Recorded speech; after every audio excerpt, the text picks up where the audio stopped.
Hi everybody, Malik the Magic Guy, expertvillage.com. Now I'm going to show you some ways to actually handle the key card and place it in a way that you can use it to help you find a card. So what we're basically going to do is use it to find a selected card. Let's say this is the selected card. Now I'm using Ace of Spades as my key card because it's easy for everybody to remember. So that's going to start on the bottom of the deck.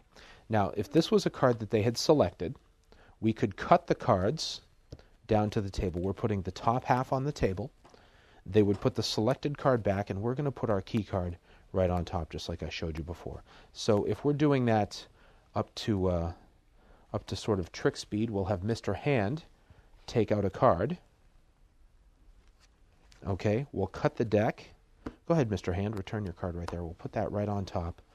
And then if I go through, I'm in a position now where if I look for my Ace of Spades, Mr. Hand's selected card is right underneath.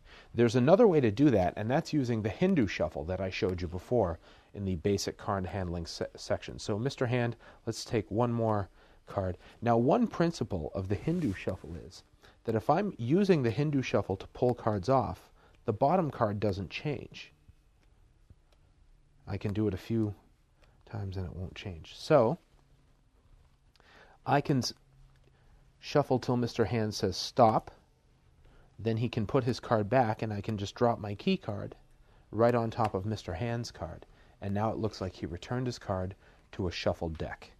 That's another way to use the key card, place it over a selected card, and you can use it to find the card they selected, Mr. Hand's card, the Five of Spades.